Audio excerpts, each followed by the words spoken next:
Well, hello, my friend. Coming to you with another video. Sorry that I missed day, I think it was 5 and 6, and today is day 7 because if I'm not mistaken, today is the 7th of July. Yeah.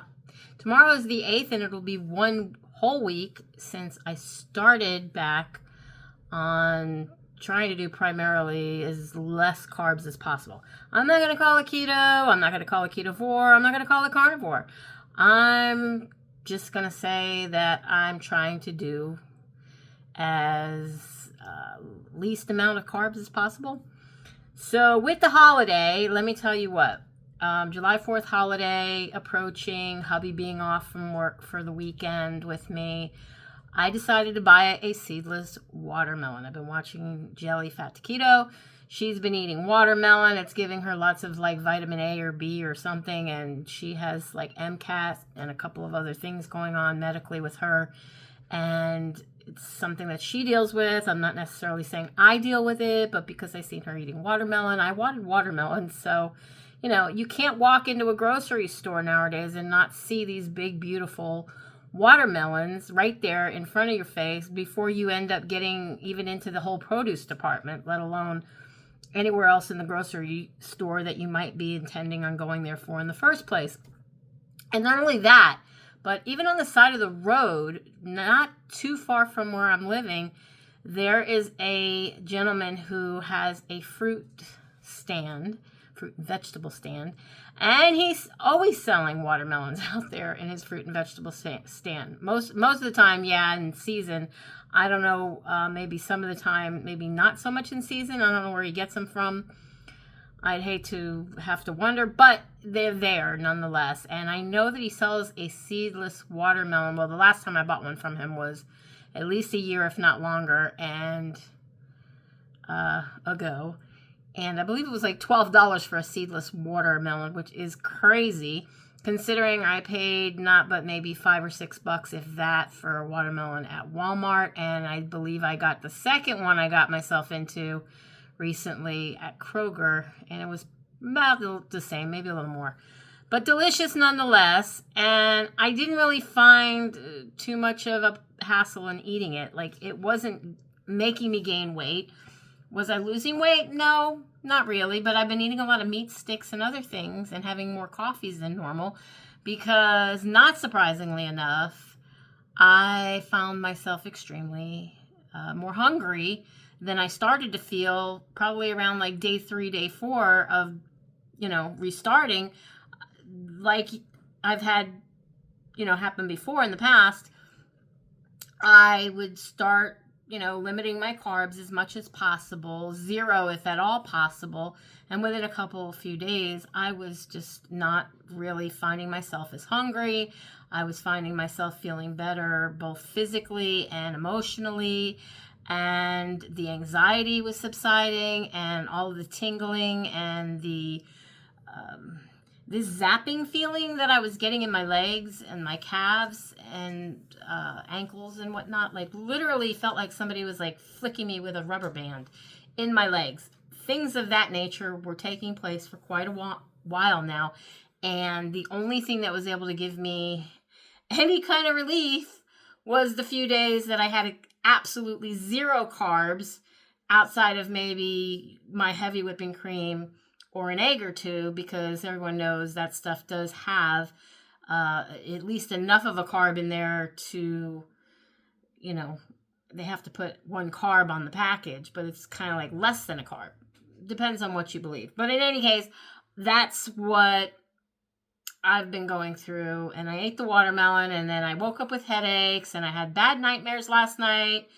And to the point where they were so realistic, I had to question my own cognitive ability once again, because it felt so real. I felt like, did I do this in real life, and did I just forget about it? Because there's so many things that, with the stress of what was going on with my mother and all kinds of other things taking place, I really believe that I pushed a lot of things out of my mind so that I didn't have to deal with them, because I was already dealing with enough. And enough was enough. I mean, like, how much can I endure? And I don't know what you believe. Are you religious, not religious? But there's a saying that God, whether he's God, your higher power, or God, whatever you consider God, I call my higher power God, good orderly direction, whatever you want to think about it. For some reason, he's not going to give you more than you can handle. And so I figured, hey, it's either a situation like that or something else. But last night he was giving it to me. Maybe he thought I could handle it. I'm laying there trying to sleep, and I'm having the most wicked nightmares, waking up with the most wicked dry mouth. And yeah, did I wake up with the tingling and the zapping pains and aches that I normally wake up with? No, I did have Advil sometime last night. I want to say I took it around maybe 9 or 10 o'clock at night, but I can't quite place exactly when. I might end up doing what I do for my dogs, which is keeping a log of when I take whatever it is I take, whether it's my vitamins and my daily supplements, which, by the way, there's been some new research where they're not too sure that any of those things really help or don't help. But I can tell you for a fact, I missed a dose one night this past week of taking my supplements, and I felt it with almost very close to having a Charlie horse in my right calf, which always happened when I was low on potassium. So I do believe in certain supplements, especially if you're not getting them in the foods that you're eating. But if you're getting them in the foods that you're eating, by all means, don't worry about taking supplements, because then you won't have a problem. But when your body gives you some sort of a message, a reaction in this case, and says, hey, you're getting a cramp, or you're almost about to get a cramp in your calf, if nothing else stops it, you're probably low on potassium. It is what it is. That's always been the same case for me. It's also, I'll get heart palpitations where my heart will flutter and then kind of feel like it's going to stop. And I get shortness of breath, and then it kicks back into mode again. It's almost the equivalent in my mind of when your car is about to stall, but you hit the gas, give it a little gas, it sputters, and then it stays running, and then it's all's okay. It needed to break a clog in your fuel pump or something. I don't know. Maybe your full fuel filter. But I just really know from past experiences that whatever I'm doing for myself, or whatever I did in the past for myself, it was working. I felt great. I had a lot of energy, and I need to continue to do that. And when it comes to eating things, whether they're natural things and they're okay on the sad standard American diet, or somebody else is eating them and allowed to enjoy them, for me, they continue those cravings. And I believe my biggest downfall and my biggest symptom of my just being an addict and addiction is sugar. And what keeps me continually craving the choice of my addiction, which is sugar, is things that taste sweet. And I don't care where they come from, whether it's fake, sucralose or aspartame or whatever, or what's that other one? Saccharin, whatever the case may be. Those are all chemically made, or the plant-made stevia. When my taste buds taste sweet, my taste buds continually crave sweet, and or I have the side effect of being continually hungry and never feeling satiated, no matter what I'm eating or how much of it I'm eating. So that being said, I just know for myself that I need not to have that in the house any more than I need to have other snacks and whatnot and sweets, because I will eat them, and I know no minimal amount of eating them. I will just keep eating them and eating them and eating them and not being able to stop myself. Now, I have been able to stop myself. I could really go farther with the eating of the watermelon, but I really find myself feeling full in the stomach to the point where maybe I'm going to get a stomach ache, and I don't want to get a stomach ache. So I've been stopping myself, but then I go back to eating it later for one reason or another. And if it's not hunger, it's because it's wet. It's very desirable on my palate, I guess I could say. It's cold, it's wet, we're in summertime, watermelon, But it's something that if I don't have it, I know that maybe I'll crave it for a little while and then the craving will be gone in a day or 2 or 3. Just like carbs are for me when I cut them out of my whatever I'm eating. So I just wanted to put that out there. Also, I wanted to say thank you for all of those who have been commenting in my videos and very welcoming of me to come back on the platform and do what I love to do, which helps me very much in my efforts, whether it's losing weight or just getting healthier and being a healthier version of myself. And I also want to thank those of you who are out there who have a platform, whose videos I've been watching and commenting to, who haven't given up on me either, knowing that I am not doing the things that maybe you are doing, or doing the things that I know and you know that I had been doing and that were working for me. We all make mistakes, and none of us are perfect. I don't come on here or even to my friends face to face and try to be anything but what you see. And, I say that, and then at the same time, what pops into my mind is I'm totally broken out. And this happened after eating the watermelon. So this is another reason why I shouldn't be eating even the natural sugar and how it can affect me. So I get all this like red splotchiness.